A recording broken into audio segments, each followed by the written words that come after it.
예, 안녕하십니까. 책 읽는 자유인 채널을 운영하고 있는 이선입니다.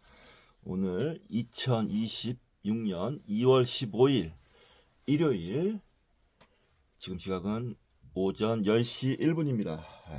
저는 어제 평화로운 토요일 밤을 보내고 그리고 오늘 한 8시 반 정도에 일어나고 8시에 정도에 일어났는데 깼는데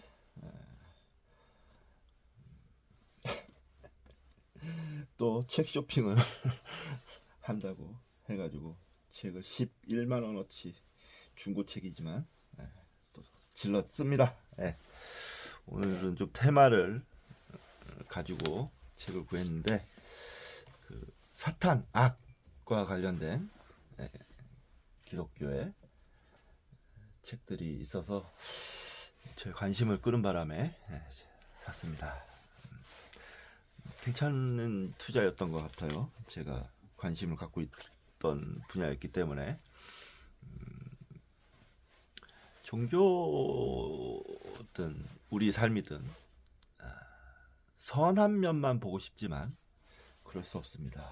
선한 면만 보고 싶지만 그게 그렇게 안 되죠. 왜냐하면 공존하기 때문에. 그래서 악한 면은 뭐 무섭다, 싫다 이런 식으로 외면한다면, 하긴 그런 식으로 많이 외면을 하기 때문에 오히려 악이 수면 위에 드러나지 않는 것일 수도 있지만, 저 같은 사람들은 탐구하는 사람들도 있어야죠. 그거에 대해서 연구하는 사람들도 있어야 되고, 저도 개인적으로 그런 연구를 좀 한번 가볍게라도 해보고 싶은 생각이 있습니다. 왜냐하면 이제 박사 과정 들어가면 논문을 좀 써야 되는데, 그 주제 중에 불교와 기독교의 사탄, 악마 비교 연구를 해보고 싶다, 해봐야 되겠다라는 생각을 한켠을 가지고 있었어요. 그런 거는 이제 소론문이 되든 뭐 어찌됐든 다루기 좋은 주제니까, 만약에 박사 과정이 들어가게 되면 이제 그런 주제로 논문을 써야 되거든요.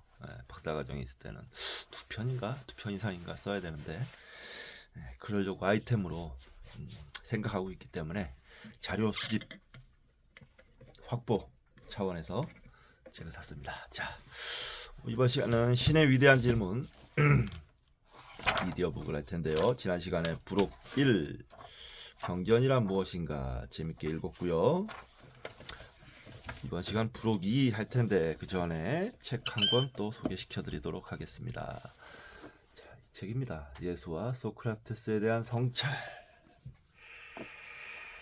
폴 W 구치 지음, 김은영 옮김, 도서출판 끌리오, 말과 침묵. 예수와 소크라테스, 이 두 분은 서양 정신 문명의 상징이죠. 서양의 문명이라는 건 헬레니즘과 헤브라이즘으로 통합돼서 흘러온 것인데, 헬레니즘의 상징은 소크라테스, 헤브라이즘의 상징은 예수라고 볼 수 있는데, 이렇게 딱 근데 이분법으로 나눌 수는 없어요. 자꾸 영향을 주고 받았는데, 예를 들면 예수 같은 경우는 기존의 헬레니즘 문화와는 다른 어법의 가르침이나 행동을 했다, 이런 식의. 소크라테스도 마찬가지죠. 기존의 헬레니즘 문화과는 다른 가르침을 설파했죠. 그런데 아이러니하게도 그 두 사람이 헬레니즘과 헤브라이즘을 상징하는 어떤 인물이 되어 있는 거죠. 뭐 정확하게 제가 짚은지 어쩐지는 모르겠지만 그런 정도의 저는 인식을 가지고 있다라는 겁니다. 지은이 폴 W 구치는 토론토 대학의 철학 교수이며 부학장이다. 굉장히 간단하게 소개가 되어 있네요. 자, 예수와 소크라테스에 대한 성찰은 섬세하게 쓰여졌다. 끊임없이 흥미롭고 끊임없이 읽는 이의 주의와 숙고를 요구하는 상세한 해설서이다. 글 전체가 인간의 삶에 중요한 것이 무엇이냐를 골몰하는 데 관심이 있는 슬기로운 정신의 소유자에 의해 부드럽게 인도된다. 더블대학교의 앤드루 루스 평이네요. 유명한 책은 아닌데 이 책이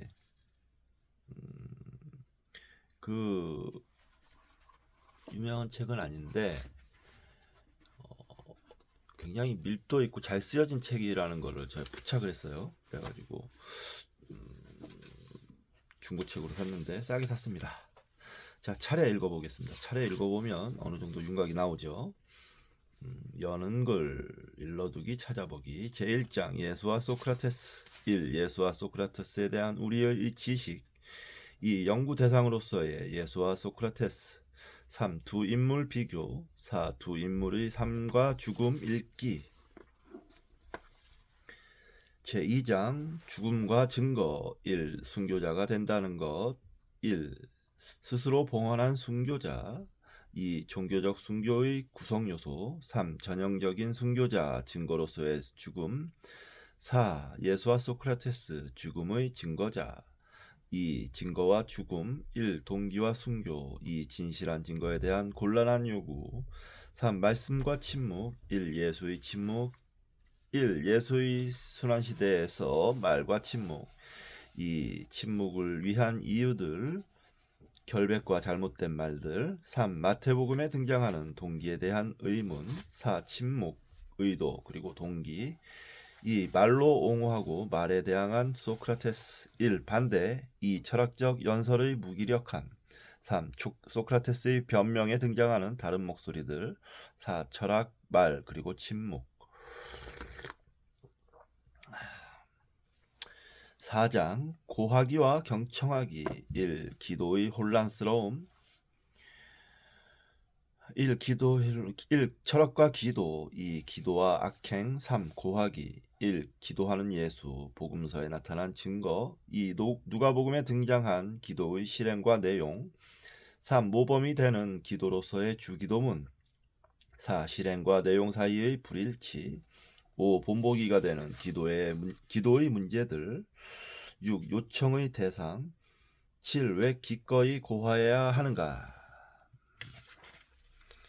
3. 경청하기 1. 주의 기울이기 2. 소크라테스식 경청의 특징 3. 예수의 주의 깊은 경청 4. 주의 깊게 고하는 행위로서의 기도 1. 조율되지 않은 청원 2. 기도에서 말과 침묵 3. 기도 철학 사탄 제5장 복종과 권위 1. 복종의 문제점 1. 복종이란 무엇인가 2. 복종의 실행 2. 소크라테스의 복종 1. 소크라테스의 강건한 독립성 2. 종교적 의무로서의 철학 3. 법을 지킨다는 것 4. 소크라테스의 복종 3. 마가복음에 나타난 예수의 권위와 복종 1. 권위의 실행 2. 텅 빈 권위 3. 권위의 은폐와 모호함 4. 전도된 권위로서의 복종 4. 모범이 되는 복종 1. 청취로서의 복종 2. 모범적인 복종의 실행 3. 복종과 사랑 4. 빌려온 에필로그 제6장 사랑과 죽음 1. 예수 죽음과 영광 1. 요한의 영광 2. 시간 순간 죽음 3. 훌륭한 죽음 소크라테스와 예수 4. 인지, 사랑 그리고 찬미 2. 소크라테스 사랑과 신성함 1. 사람의 모습으로 나타난 예수 2. 신의 모습으로 등장한 소크라테스 3. 소크라테스의 사랑과 신 4. 플라톤의 사랑, 소크라테스의 사랑 그리고 요한의 사랑 3. 사랑과 죽음 1. 불멸성, 소크라테스의 사랑 그 치유법 2. 예수의 죽음에 나타난 사랑 3. 부활, 사랑 속에 살기 위한 죽음 만만치 않은 책인 것 같습니다. 읽기에도 뭔가 저자가 할 말이 잔뜩 있다라는 걸 차례에서도 알 수가 있었어요. 잠깐 정견이가 또 똥을 싸는 것 같아서. 똥 쌌냐? 아이고 잘했다 잘했어.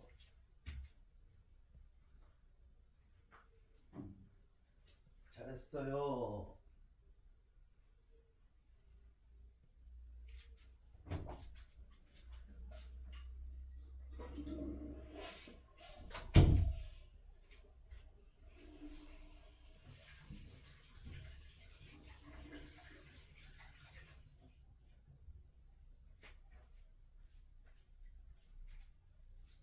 똥을 그냥 막 싸놨어? 잘했어 잘했어. 네. 정민이가 똥을 싸놓으면 집안에 똥 냄새가 진동을 합니다. 네. 빨리빨리 치워줘야 돼요. 자, 예수와 소크라테스에 대한 성찰 소개시켜드렸고요. 이 책은 비교하는 책이라 저도 이제 비교를 저의 주된 공부 방법론으로 생각하고 있기 때문에 도움이 될 것 같습니다.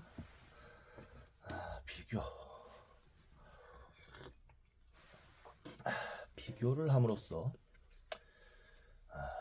진실에 더 가까이 다가갈 수도 있지 않나, 저는 그렇게 생각합니다. 자, 그다음 이제 본문으로 들어가겠습니다. 부록 2장 처음이란 무엇인가? 엘로힘이 우주를 창조한 처음에. 창세기 1장 1절. 엘로힘이 우주를 창조한 처음. 의미심장해요. 스케일이 큽니다. 확실히. 이 이상의 스케일이 없죠. 여기서 온갖 상상이 시작된 것이죠. 이것처럼 어떻게 보면 훌륭한 시작은 없을 것도 같네요. 자, 싱귤레리티와 창세기, 우주를 존재하게 하는 시간에 시작이 있는가? 아닙니다. 이 질문은 틀렸어요. 우주라는 건 시간 위에 존재하는 게 아니고 우주가 탄생하면서 시간도 같이 생겨난 거예요. 그전에는 시간이 없었습니다. 시작이 있다면 끝도 있는가? 물질 세계인 우주는 영원하지 않으므로 처음과 나중이 있을 것이다. 과학자들은 우주가 138억 년 전에 생겼고 앞으로 적어도 200억 년 정도는 견딜 수 있다고 추정한다. 19에서 20세기에 등장한 우주에 대한 주장은 대부분 신학이나 철학에 근거했다. 우주가 고정되지 않고 항상 팽창한다는 사실은 처음에는 우주가 함께 존재했다는 것을 의미한다. 그렇죠.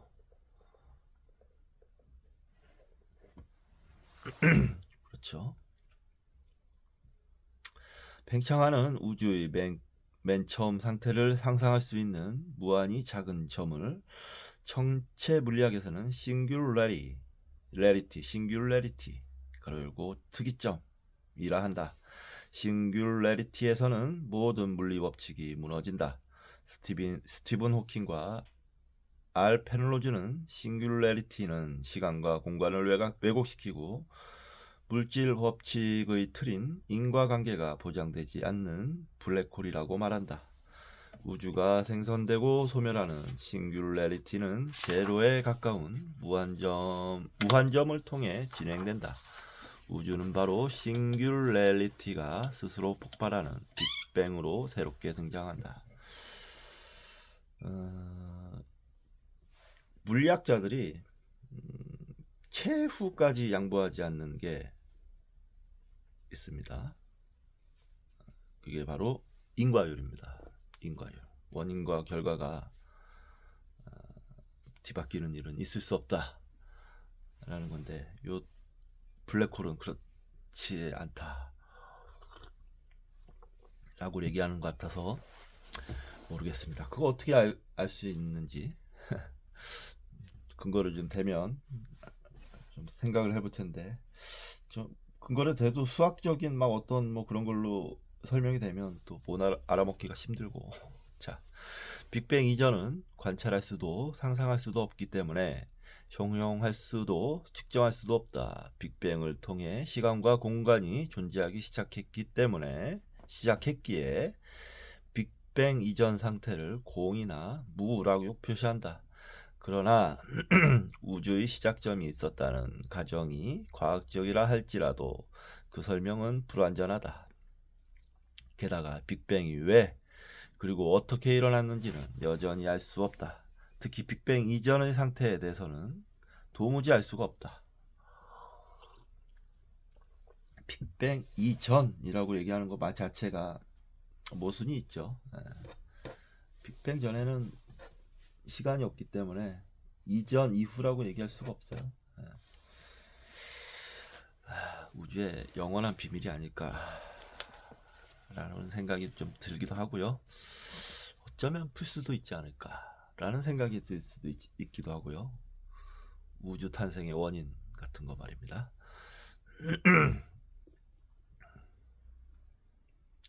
그렇다면 성서에서는 처음에 대해 어떻게 말하고 있을까? 창세기는 바로 그 처음에 관한 이야기다. 우주의 처음, 인류의 처음, 문명의 처음, 무엇보다도 우리가 신이라 부른 존재와의 첫 만남에 대한 이야기다. 창세기가 경전으로서 고대 이스라엘에 관한 역사적이며 과학적인 기록이어서 지난 3000년 동안 살아남은 것은 아니다. 창세기에 담긴 이야기가 오늘날까지 그것을 읽는 독자들의 마음에 무엇인가를 호소하기 때문이다. 인정합니다. 그렇습니다. 이런 스케일의 시작은 대단한 거죠. 거의 거기에서 강력한 힘이 나오는 거죠. 인류의 역사를 추동시키는. 그러니까 창세기 1장 1절 엘로힘이 우주를 창조한 처음에 라는 거는 진짜 대단한 문장입니다. 이걸 쓴 사람이 과연 그렇게까지 생각을 했는지 어쩐지 잘 모르겠지만 어찌됐건 대단한 문장입니다. 기원전 6세기 바빌론 포로로 잡혀온 유대인들은 자신들의 삶의 의미를 찾기 위해 우주 창조 이야기를 기록했다. 이들은 역사적으로 정확한 기록에는 관심이 없다. 그들은 바빌론으로 유배된 다른 민족들 사이에서 점점 사라져가는 자신들의 정체성을 찾고자 기상천외한 글을 남긴다. 창세기 1장 1절에서 2장 4절 A는 6일 동안 우주와 생명이 창조되고 7일째 되는 날 신이 하던 일을 멈추고 안식한다는 내용이다. 성서학자들은 이 글의 전체 구조와 주제를 분석해 이 기록을 남긴 저자들을 사제의 첫 글자를 따서 피저자라 불렀다. 피저자는 유배된 땅에서 유대인들의 정체성을 안식일이라는 시간에 대한 기념과 기억으로 확립시켰다. 그들은 우주는 초월적인 시간과 공간을 넘어선 싱귤레리티 너머에 존재하는 한 신에 의해 의도적으로 창조되었다고 고백한다. 이걸 쫓아하는 것이 이제 안식일인데, 안식일이 원래 토요일이라 해요. 그래서 그 제칠 안식일인가 뭔가 하는 그 종교단체에서는 토요일 날 쉬죠. 그러니까 한마디로 하나님 신을 엘로힘을 모방하는 건데요, 따라하는 건데,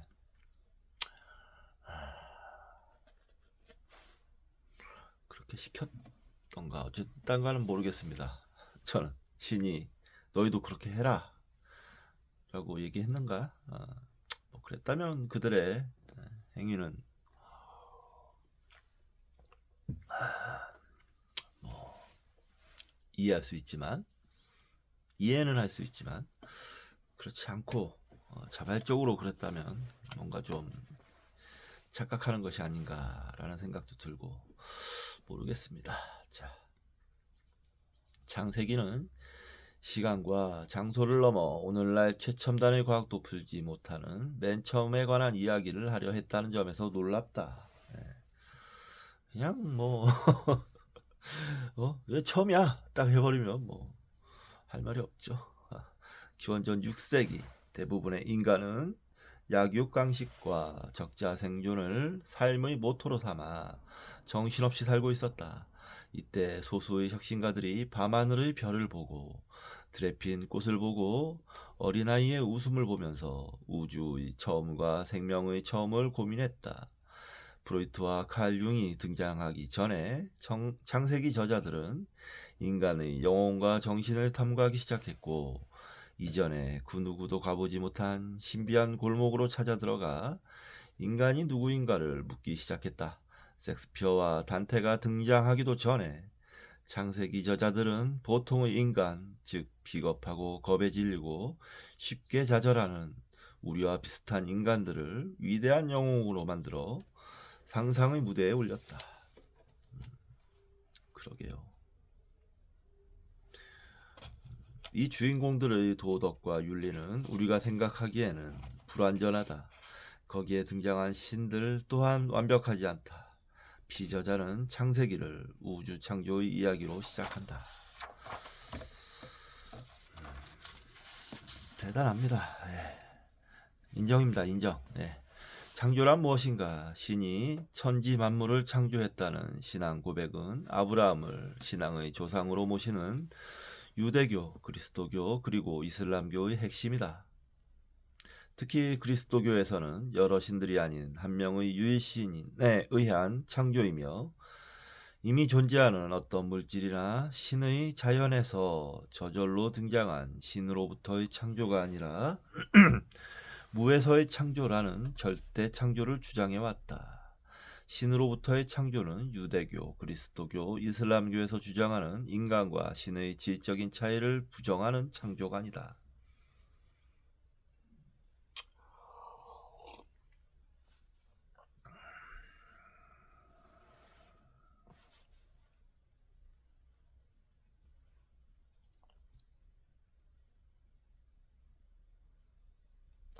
유일신교의 창조는 신이 주체가 되어 만든 어떤 것이지 신으로부터 나온 어떤 것이 아니기 때문이다.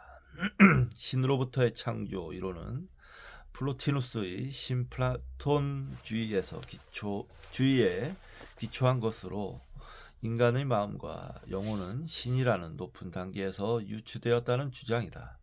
이 이론은 위격할 때 위입니다. 디오니시우스와 에리우게나와 같은 그리스도교 신학자들, 그리고 파라비와 이븐 시나와 같은 이슬람 신학자들에게 받아들여지기도 했다. 그러나 이 이론은 대부분의 유대교, 그리스도교, 그리고 이슬람 학자들이 인정할 수 없는 창조관이었다. 그렇겠네요. 그러니까 주류는 무에서의 창조. 신으로부터의 창조죠. 신으로부터의 창조. 무에서 그리스도교에서는 여러 신으로부터의 창조가 아니라 무에서의 창조라는 절대 창조죠. 무에서. 이게 주류다.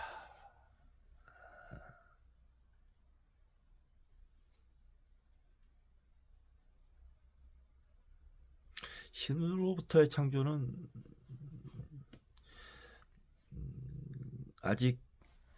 아직이라고 해야 되나, 아무튼 그 위격의 최고 위격을 아직 모른다는 얘기인 것 같아요.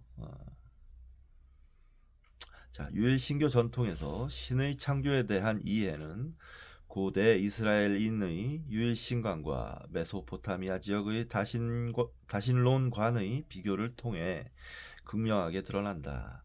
특히 고대 이스라엘인은 그들 신앙의 조상인 아브라함이 메소포타미아 문명 안에서 성장했으며 후에 유대인이 바빌로니아 제국의 침입을 받아 포로 생활을 했기 때문에 메소포타미아의 신관과 문화는 이스라엘 신앙의 기원을 추적하는 데 중요하다. 창조라는 단어의 의미는 무엇인가? 표준국어대사전 국립국어연구원은 창조를 전에 없던 것을 처음으로 만듦이라고 정의한다. 이러한 창조의 의미가 창세기에서 발견되었는가? 창세기는 무에서 창조를 말하고 있는가? 1993년 대한성서공회가 출판한 성서전서 표준 세번역의 창세기 1장 1에서 3절의 번역은 다음과 같다. 태초에 하나님이 천지를 창조하셨다. 땅이 혼돈으로 공허하고 어둠이 깊음 위에 있고 하나님의 영은 물 위에 움직이고 계셨다. 하나님이 말씀하시기를 빛이 생겨라 하시니 빛이 생겼다. 성경 전서 표준 세 번역은 1절 전체와 2절 하나님의 영에 대해 다음과 같은 각주를 첨가했다. 또는 태초에 하나님이 천지를 창조하실 때, 또는 하나님이 천지를 창조하기 시작하셨을 때, 가로 열고 1절 각주 가로 닫고, 또는 하나님의 바람 또는 강한 바람 가로 열고 2절 각주 가로 닫고. 줄을 달수록 좀 너저분해지는 느낌이네요. 저는 이 맨 처음에 아마 이게 아람어로 작성이 됐겠죠. 바로 바빌로니아에서 쓰여졌으면 아람어로 엘로힘이 우주를 창조한 처음에 창세기 1장 2절 이게 훨씬 강력합니다. 태초에 하나님이 천지를 창조하셨다. 이거는 좋은 번역이 아닌 것 같아요. 우리는 성경 전서 표준 세 번역의 창세기 1장 1절에 대한 각주를 통해 다음 두 가지를 질문할 수 있다. 첫 번째, 성서는 각주가 필요할 정도로 난해한가? 성서 본문과 각주 번역의 문장 의미가 다른데 어떤 것이 올바른 해석인가? 두 번째는 창조의 개념에 관한 질문이다. 성서 본문의 번역 태초에 신이 천지를 창조하셨다라는 전통적인 번역에 있어서는 신이 천지를 무에서 유를 창조하는 시간의 처음을 상정할 수 있다. 그러나 각주의 번역, 즉 태초에 하나님이 천지를 창조하실 때 또는 하나님이 천지를 창조하기 시작하셨을 때의 번역에 의하면 신이 우주 만물을 창조하기 이전의 상태가 이절이라는 것을 추측할 수 있다. 너저분해요. 어떠한 줄을 달 수가 있겠습니까? 줄을 다는 행위 자체가 틀렸어요. 인류는 오래전부터 밤하늘의 별과 자연의 정교한 질서를 보면서 누군가 우주를 만들었다고 생각했다. 이들이 남긴 기원 신화에 가장 먼저 등장하는 내용이 신들의 창조에 관한 내용이다.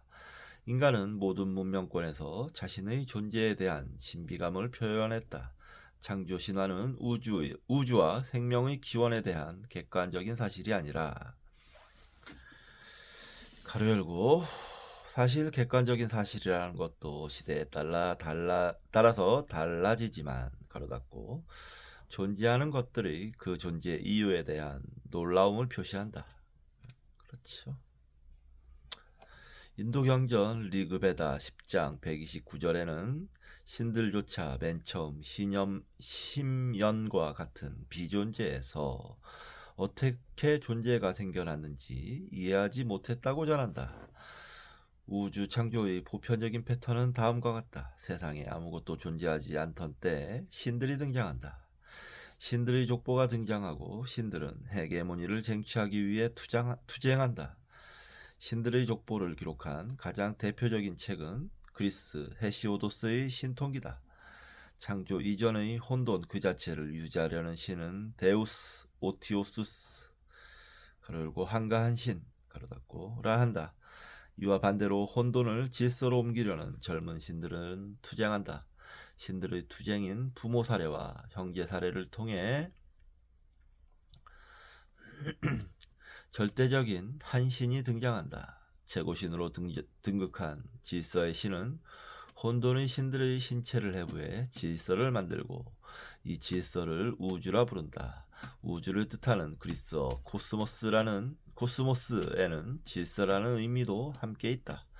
기원에 관한 신화에는 반드시 우주 생성론이 등장한다. 한 명의 최고신이 다른 신들의 충성심을 요구하면서 이들을 위해 대신 노동하고 의식주를 해결하는 우주의 자산을 만든다. 이 우주의 순환을 위한 노동력을 인간이라 하며 인간 생성론은 우주의 정상적인 운행을 위한 장치다. 이 불교에서는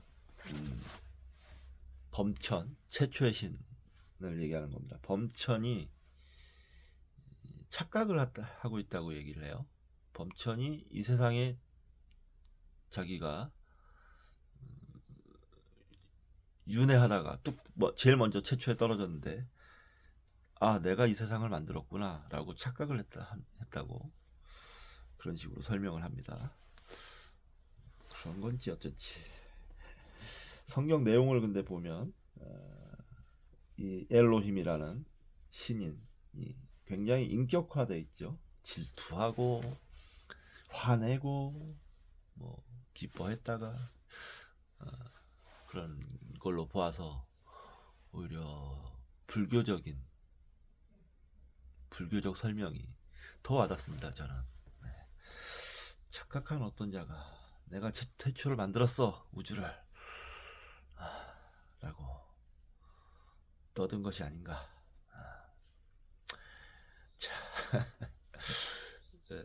피저자가 기원전 6세기에 우주의 처음을 집필하기 시작했을 때 가로 열고 그들은 누구나 이해할 수 있는 또는 그들 있는 단순하면서도 일관된 이야기가 충분하지 않다는 것을 잘 알고 있었다. 요즘 천체 물리학자들의 우주 창조에 관한 이론들도 창세기만큼 애매하고 다양하다. 11세기 유대학자 라시가 지적한 대로 창세기의 창조 이야기는 우주 창조를 순차적인 사건에 따라 일목요연하게 기록한 것이 아니다.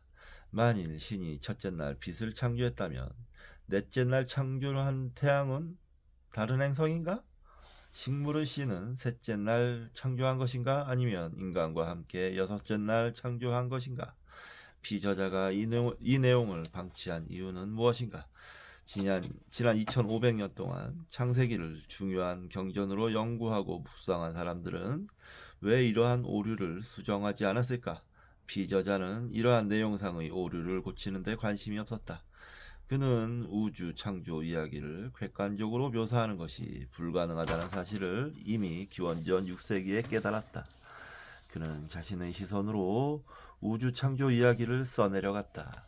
창세기에는 신들의 탄생이나 신들의 싸움이 없다. 하지만 피저자는 이러한 내용을 창세기 1장 2절에 등장하는 단어에 숨겨놓았다.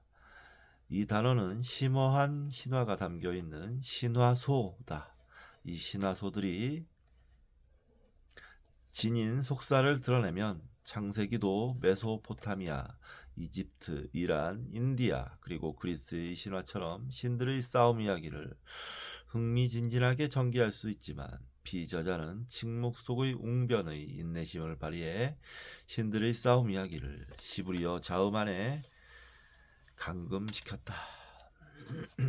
신화소.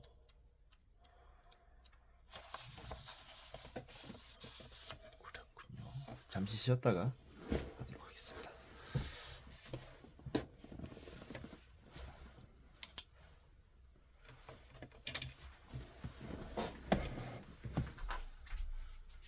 아이고 정견아 일어나. 정견아 일어나. 뭐하고 있었어?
예, 이어서 읽도록 하겠습니다.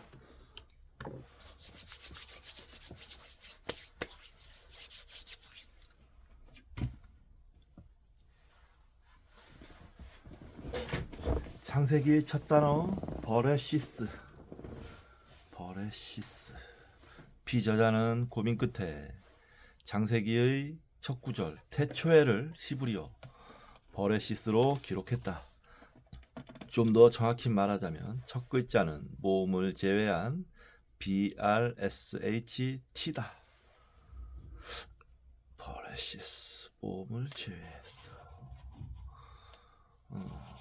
주표시가 있습니다. 이 표현을 이해하기 위해서는 먼저 전치사 베이스의 문법적 의미를 알아야 한다. 그 의미는 크게 세 가지다. 첫 번째는 다른 명사와 함께 사용되어 뭐뭐에라는 의미로 쓰인다. 다른 명사가 레시스이므로 처음에라고 번역할 수 있다. 두 번째는 뭐뭐를 통해 뭐뭐를 수단으로라는 도구격 의미를 지닌다. 버레시스는 처음을 수단으로 혹은 최선을 다해 라고 번역할 수 있다. 세 번째는 A는 B이다 라는 문장에서 서술어 B를 강조해 A는 본질적으로 B다 라는 문장을 만들기 위해 B 앞에 사용한다. 이것은 고전 아랍어와 고대 이집트어에서도 발견되는 특이한 용법이다. 이 용법을 적용해 버레시스를 해석하면 굳이 베이스를 번역하지 않고 그냥 처음이라고 해석할 수 있다. 히브리학자들은 이러한 문법적인 용법을 베스의 센티아이라 한다. 그렇군요.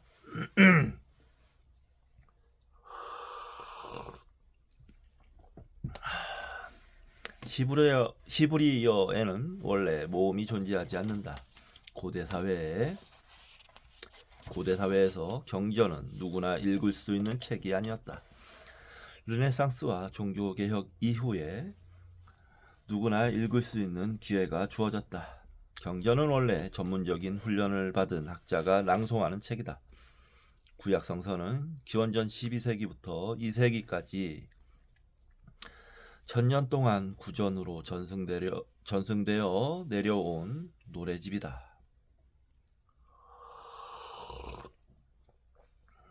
후전으로 이스라엘인들이 기원전 6세기 바빌론으로 끌려가면서 자신들의 모국어가 점점 사라지자 당시 고대 근동에서 국제 공용어로 통용되던 아람어를 자신들의 구어로 받아들이면서 히브리어는 경전의 언어로만 기능했다.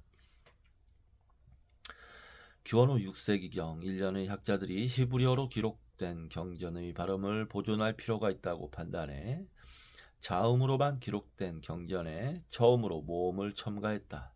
이 학자들은 마소라 학자들이라 한다. 이 학자들을 마소라 학자들이라 한다. 현존하는 가장 오래된 모음부호가 들어간 히브리 성서 4보는 기원 후 10세기의 알레포 코덱스와 11세기의 레닌그라드 코덱스다.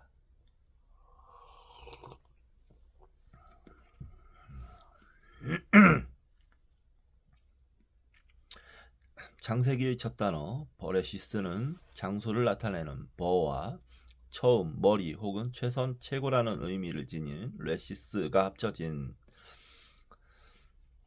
전치사구로 흔히 태초에, 맨 처음에, 영어로는 in the beginning으로 번역한다.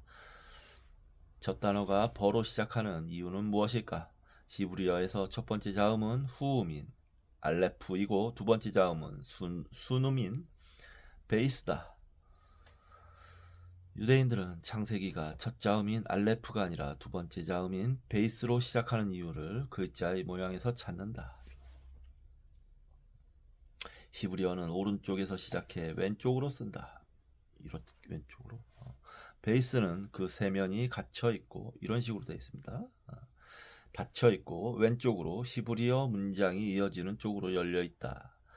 유대학자들은 피저자가 베이스로 창세기를 시작한 이유를 이 글자 이전의 사건들, 즉 천체 물리학의 용어를 빌리자면 싱귤레리티 이전의 빅뱅 이전에 대해 알 수 없다는 표식일 것이라고 말한다. 인간은 창조 이전의 상태에 대해 추측만 할 뿐 과학적인 사실로 증명할 수 없기 때문에 침묵하겠다는 선언이다. 창세기는 인간이 이 세계에서 어떻게 살 것인가를 기록한다. 아인슈타인이 말한 것처럼 신은 주사위를 던지지 않는다. 유대 신비주의자들은 알파벳의 첫 글자는 알레프가 아니라 베이스라 주장하기도 한다. 알레프의 음가는 파열 후음이다. 알레프는 기원전 5세기경 그 음가가 사라진 신기한 자음이다. 반면 베이스는 순음으로 입술 사이로 입안 공기를 밀어내는 소리다. 이미 알 수 없는 소리가 된 알레프가 아닌 신의 강력한 입김으로 우주 창조를 시작한 것이다.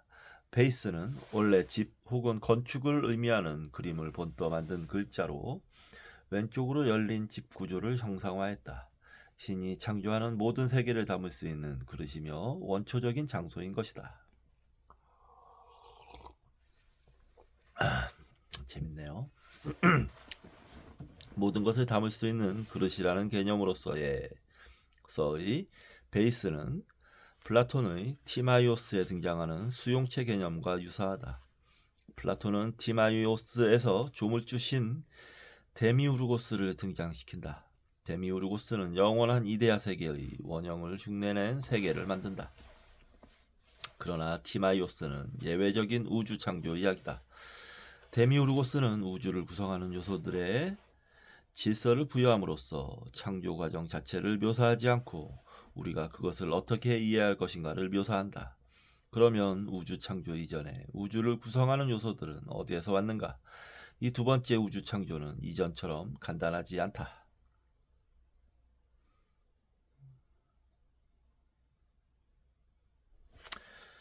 이 우주 창조에는 불, 물, 흙, 공기라는 개념조차 없다. 우리는 하늘이 태어나기 이전, 즉 빅뱅 이전으로 진입해야 한다.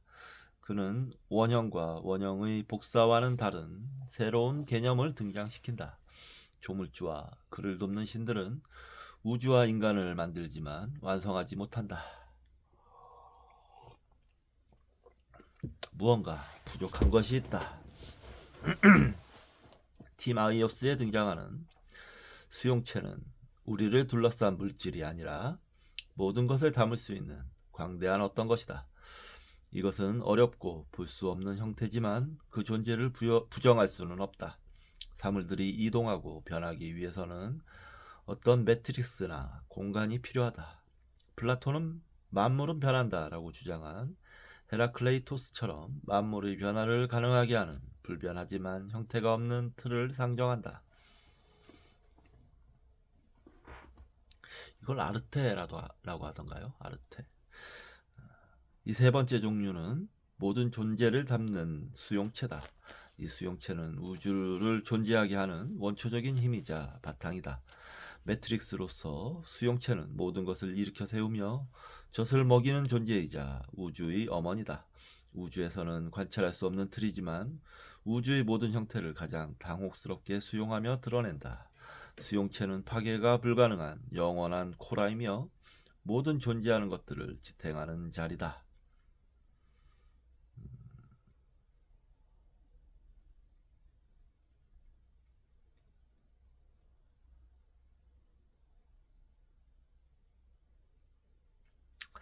코라의 원래 의미는 고대 그리스 도시 밖에 있는 장소를 의미한다.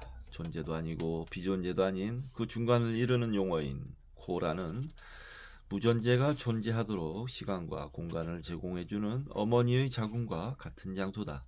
인간 삶에 비춰보면 인생에 있어서 자신이 있어야 할 본연의 장소다. 본연의 장소다.